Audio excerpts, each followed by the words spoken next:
first moved here permanently, it was a tremendous decision to make. It was Bob and I spent many hours wondering whether we'd done the right thing or not. We lived in Devonport, and my mother was shocked when she knew we were leaving Devonport, where I'd gone to school, and coming to live in a place like this with no power, no cars, no all sorts of things. And that house on the beach, I lived in that for 40 years, that same house. So, Waiheke had a big hunk of my life. But it was a good place for people with a bit of ambition to come and get stuck in and make your mark on the place.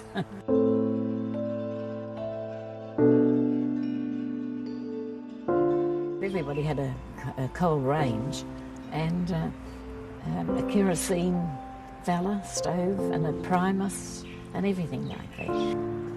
It was a pioneering spirit in a way, that you didn't have all these niceties that you have today, and you just had to learn to get on and make the best of it as you could.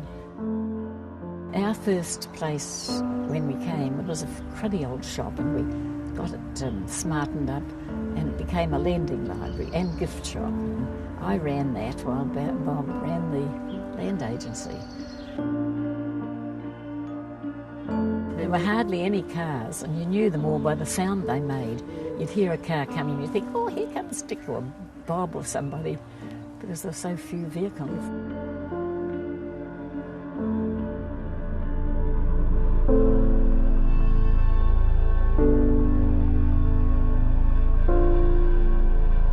I mean, this was a country place with simpler attitudes, and hardly any transport. I mean, of course, the barge came to bring the groceries and things in, and the scow came down from Auckland twice a week, and of course that was the lifeline.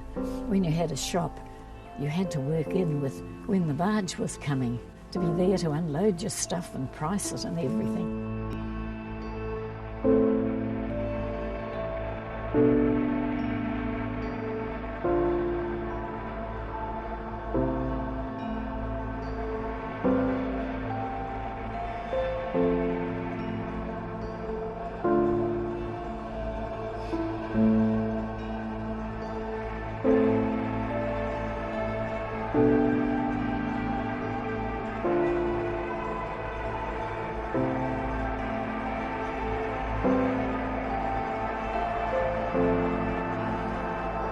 It was a very simple existence. It was a fairly hard existence with no power. And four small children to educate and feed and clothe and everything. It wasn't easy.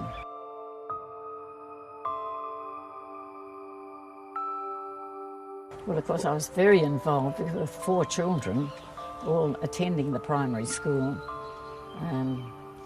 The secret of a good school and good results from the school is parents' participation. And I maintain that that's the thing that, makes a good school run properly. But it was a very simple school because we didn't have the transport or the amenities that they've got today. It was always a whole community, taking part. The primary education was perfect, providing people, joined in and took part in it. But even so, when your children reach a certain age, you don't want to bump them off into the big city with no experience at all. So each one of mine went away to school for a year or 2 years to get acclimatised to the city life.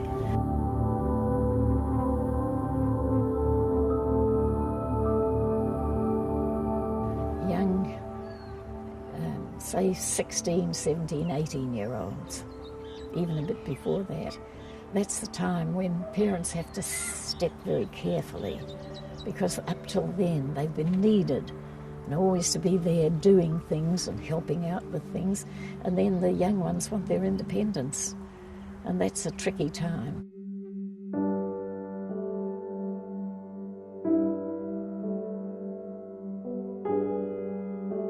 place has changed so much and improved so much.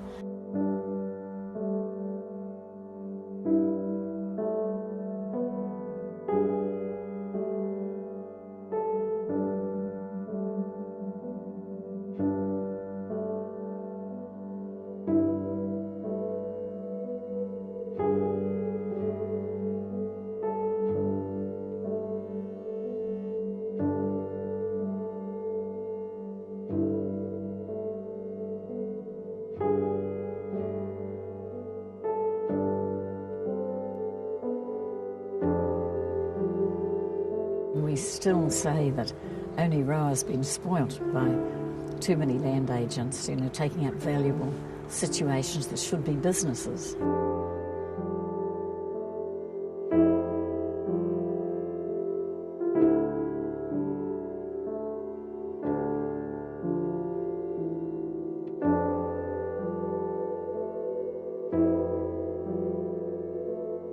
But there was a lot of resentment, of course, when the land was cut up and the well-to-do were buying so much. But see, the financial terms now have altered so much that we're all struggling just to make a living and make sure that, things are done fairly. That we've got a wonderful community. Some of the advantages we've got over a big city. I mean, we've got things here that no other community's got at all. It's a vitally interesting place. There's always something that you don't agree with, and it's a good argument and a good discussion. I don't know. I think that's part of the lifeblood of Waiheke, always disagreeing about something. I mean, I've retired now, and really all I want is peace and quiet, and I don't want to be a big shot and make decisions about whether we should have wheelie bins.